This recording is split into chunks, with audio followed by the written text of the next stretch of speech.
Mga kababayan, good morning po. Itong nakikita nyo po na nililinis, ito po yung parte po ng loton. Hindi pa nakakaupo si Mayor Isko pero todo na ang kanyang trabaho. Itong loton na underpass na ito ay napakadugyot.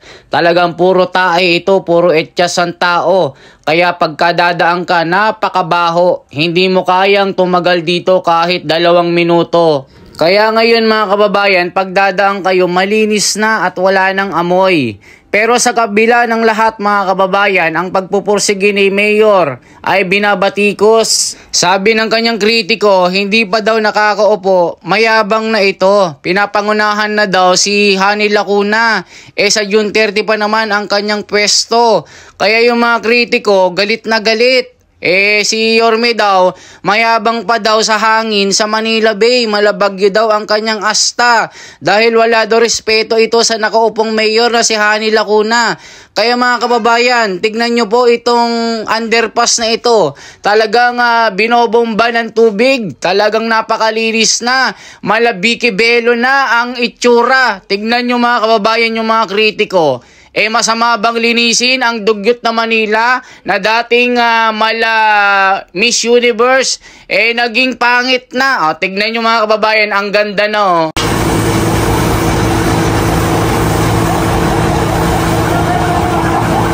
Tanggal pati ko ano? Tanggal pati.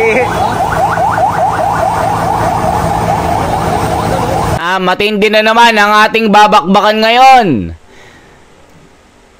Dating reporter na Laos, binanatan si Mayor Isko. Mike Abe, nagmamagaling na naman. Ito kasi si Yorme mga kababayan, hindi pa nakakaupo. Binabakbakan yung mga dugyot sa Maynila. Nililinis ang mga dugyot na mga underpass, mga kalye, mga nagkalat na mga nakasampay.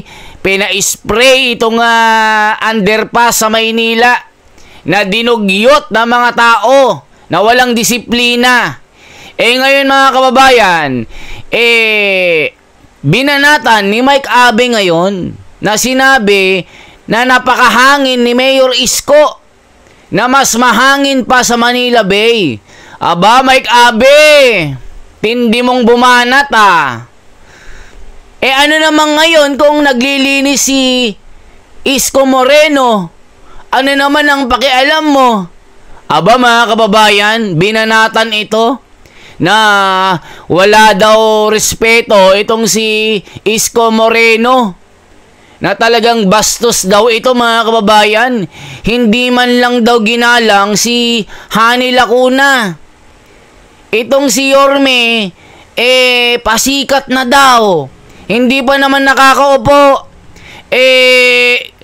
Kala mo kung sino na daw na makapagmando sa Maynila na inaagawan daw ng trabaho si Hani Lacuna.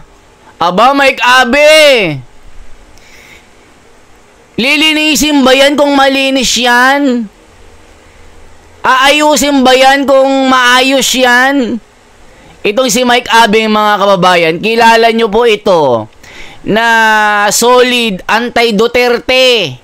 Kasi nga si Yorme, pro-Duterte ito at talagang sinusuportahan ang ating mahal na BP Sara. Ngayon, itong si Mike Abe na laos na tinitira din si Senator Marcoleta na sinasabi niya na hindi mananalo, na wag daw iboto ito dahil dinala ng Iglesia ni Cristo.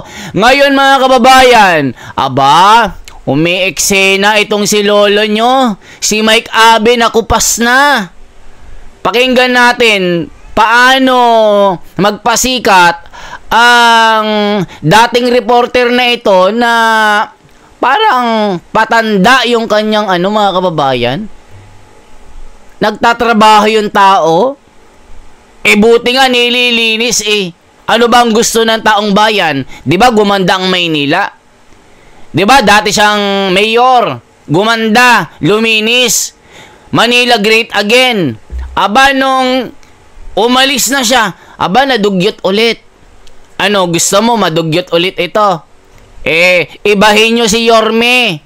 Dahil isa itong tigre ng Maynila na mala Duterte ito. Pakinggan po natin mga kababayan ang pagpapasikat ni Mike Abe.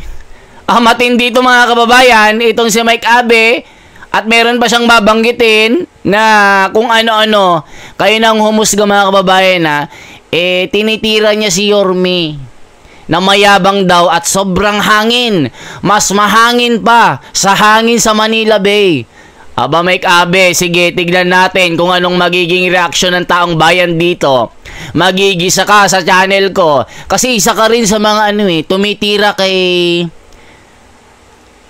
Senador Marcoleta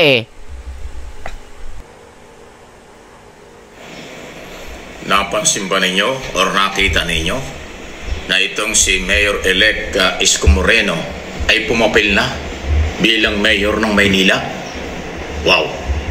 Alam mo, sa isang banda parang kapuri-puri, kahanga-hanga. Pero kung meron siyang respeto sa kasalukuyang mayor ng Maynila, dapat hindi niya ginagawa yun.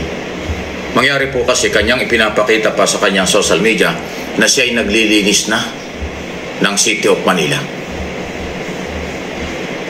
Hindi pa naman po siya mayor Kasi ang mga nakaupong mayor sa buong Pilipinas sa ilalim ng batas, sa June 30 pa magtatapos ang kanyang term. Ngayon po, Mayo pa lang Ibig sabihin, kahit natalo si Lacuna sa Manila, siya pa rin ang mayor hanggang June 30. Bakit itong Isko Moreno, kung nanalo nakarang eleksyon, ngayon ay gumagalaw na? Ngayon po, Mayo pa lang Ibig sabihin, kahit natalo si Lacuna sa Manila, siya pa rin ang mayor hanggang June 30. Bakit itong Isko Moreno, kung nanalo nakarang eleksyon, ngayon ay gumagalaw na parang mayor na? Sa isang banda, ulitin ko, parang kahanga-hanga, ang sipag naman. Pero kung usapin ng legal issue or delikadesa, parang nakalimutan yata ni Isko. Para talagang taga-showbiz, pabigla-bigla na lang. Mayor-elect, respeto mo naman yung ati-atihan mo o ate mo na si Lacuna. Tinalo mo na nga, pinangungunahan mo pa sa kanyang trabaho. Oo, alam natin, mayroong problema sa Maynila. Maaaring nakalimutan na pabayaan ni Isko, ni Lacuna. Pero saka mo namang gawin ang paglilinis pag ikaw na yung mayor. Elected mayor ka pa lang, hindi pa ikaw ang kasalukuyang mayor. Meron pang mayor na hanggang June 30. Kahit to sa ang lugar sa buong Pilipinas, ang mga natalong mayor na incumbent, mananatili hanggang June 30. Sa June 30 pa, papalit ang lahat ng mga nanalo. From governor, congressman, ultimo mga senador, ganun bakit naman yung galaw ni mayor sado nagmamadali? Ano ba ito? For publicity? Hindi naman kailangan yan, mayor ka na. Or gimmick dahil artista ka? Saka ka mag-double time, araw-gabi magtrabaho, pag ikaw na yung nakaupong mayor. Ngayon, mayor-elect ka pa lang, ang merong authority at obligasyon para linisin at anuman ang gusto niyang gawin sa Maynila hanggang June 30 ay si Lacuna pa rin. Hindi po ako spokesman ni Lacuna. Akin lang ipinapaliwanag ito kasi para namang nawawala ang respeto. Nilabanan na nga, natalo na nga niya, hindi pa makahintay na matapos yung termino. Pinangungunahan ang trabaho ng incumbent mayor. Wow, Isko, baka sumusobra na yung hangin sa kapaligiran mo. Bawas-bawasan mo yan. Nakakalunod yan. Pag sobra ang hangin sa kapaligiran, pag sobra ang angas sa kapaligiran, nakakasira din yan sa mga taong matitino. Ako, wala akong kinalamat, wala akong pakalam sa Maynila, hindi ako taga Maynila. Pero aking observation, aking paninindigan. Mali ka, Mayor, elect. Maghintay ka ng oras na para sa'yo. Irespeto mo ang kasalukuyang Mayor kasi trabaho niya hanggang June 30 pa. Di ba, Mayor? Wow ka naman. Bawas-bawasan mo yung hangin sa Manila Bay. Nakakasama yan. Any comment, reaction, malaya po kayo. Samantala, eto. Ayan mga kababayan, nagsalita ang laos ng reporter. Aba matindi. Napakahangin daw ni Yorme. Hindi ba nakakaupo? Tumitira agad. Hindi ba naman, Mayor, sa Hunyo 30 ba ito uupo? Pinapangunahan daw niya si Hani Lacuna. Mahangin daw sa bagyo sa Manila Bay. Mga kababayan, kung legal daw ang pag-uusapan, itong si Yorme daw mayabang. Anong ginawa nyo? Sabi mo, walang respeto si Yorme. Hindi ba pagrespeto sa taga Manila yan?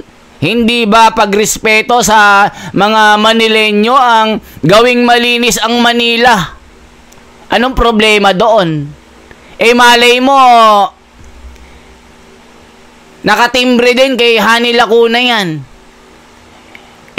Ilang taon nakaupo si Hani Lacuna, hindi malinis-linis, hindi man lang mag-effort na magpa-bomba ng mga kalsada, mga nakasabit dyan sa Arroceros Park. Nung kami dati dyan, sinundan namin si Yorme, napakalinis. Walang mga nakasabit-sabit dyan na mga kung ano-anong mga damit, na kung ano-anong mga palamuti sa mga railings dyan. Ngayon, tignan mo. Ginawang squatter ulit Tignan mo yung mga tulay. May mga tae, amoy ihi, yung tunnel sa Manila, sa City Hall, ang dugyot na. Diyan sa kabila sa Luton, ginawang inidoro. Anong gusto mong mangyari? Pabayaan ni Yorme yan? Hayaan niya hanggang June 30 mabulok yung tunnel dyan na puro tae? Gusto mo ba yon, Mike Abe? Sasabihin mong mahangin si Yorme, walang galang, walang respeto, hindi pa nakakaupo, nagyayabang na. Sasabihin mo mahangin pa na malabagyo sa Manila Bay. Aba, Mike Abe, napapansin namin sa'yo pag gumagawa ng tama, tinitira mo. Pag gumagawa ng tama, mainit sa mata mo. Pero yung mga walang ginagawa, puring-puri mo. Ano ba talaga? Sabi mo, kung legal ang pag-uusapan, parang hindi mo nirespeto itong si Hani Lacuna. Sinasabihan mo si Yorme. Hindi ka pa nga nakakaupo. Nagyayabang ka na. Aba, grabe ka naman. Ano, pabayaan ni Yorme yan? Na mabulok yung mga kalsada na puro tae na. Sige nga. Speaking of legal, nirespeto nyo ba si Tatay Digong? Pinahuli nyo sa ICC. Sige nga. Tas itong si Yorme, gumagawa ng trabaho kahit hindi pa nakaupo, tinitira mo agad. Ano naman ngayon kung linisin niya? Anong pagkakaiba ngayon saka sa June 30? Ibig sabihin sa June 30, pag upo niya mabango na. Ganun yon, Mike Abe. Gumising ka. Baka natutulog ka pa hanggang ngayon sa pansitan. Na si Caro Dante Marcoleta, senador na. Di ba, puro lait mo sa kanya. Inalimura mo siya. Minaliit mo ang Iglesia ni Cristo. Ngayon, sabihin nyo Mr. West Philippine Sea. Ngayon, tinitira mo naman si Yorme na gumagawa lang ng trabaho.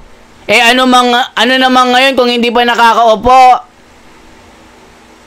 Yan kasi, pag-inggit, pikit na lang. Yung manok mo, natalo. For the content lang din. Mamaya, pupurihin mo na naman si Isko Moreno. Tatandaan ko yan. Ngayon, tinitira mo. After, makita mo na mabango at viral, gagatasan mo. Ganyan naman tayo. Si Marcoleta nga, ginatasan mo Iglesia ni Cristo, ginatasan mo din. O ngayon, nandiyan ka na naman, manggagatas ka na naman. O mga kababayan, sino ang hunyango ngayon? Mali ba ang ginagawa ni Yorme na nagsisimula ng maglinis? Yung dating iniwan niyang malinis, saging dugyot? Ilan taon ba ang mayor, mga kababayan? 3 years? 4 years? 5 years? 6 years? Ilan taon bang mayor? O pagbalik niya, naging dugyot. Saksi po ako, mga kababayan, Esme TV ko, na ngayon ay The Wonders Philippines. Kami ang The Legend Vlogger dyan. Sinundan namin si Yorme mula doon sa wifi. Mula sa pagpapalinis, pagpapabomba ng mga mabahong mga kalsada, Divisoria, Carriedo, Quiapo, nilinis. Ang mga yan, mga kalsada, dating tambak ng basura, hindi madaanan ng kahit sinong sasakyan. Nung siyang nakaupo, daig mo pang maleed sa salawak. Malupit itong si Isko Moreno, mala Duterte, ang kanyang prinsipyo. Ganyan po mga kababayan. O anong masasabi nyo dito? O diba? Tinitira mo na naman, hindi pa nakakaupo. Gumagawa lang ng trabaho, binubuljak mo na naman. Sabihin mo, artista kasi. Kaya artista, pa-showbiz, para mag-viral. Pag-inggit pikit, Mike Abe, tumigil ka na. Diba, ganyan ka naman? Dati si Bam Aquino, tinira mo si Kiko na wag iboto. Ngayon, nanalo, landslide. Ngayon, pinupuri mo ulit. Ngayon, si Isko Moreno. Mga kababayan, kayo na ang humusga dyan, ha? Mali ba ang ginagawa ni Yorme na linisin ang Maynila kahit wala pa yung Hunyo 30 sa kanyang opisyal na pagkakaupo bilang ama ng taga Manileño? At tinitira niya ngayon itong mga dugyot na mga dumi, nililinis niya. Mali ba na linisin ito? Kayo po ang magsabi kung mali bang ginagawa ni Yorme.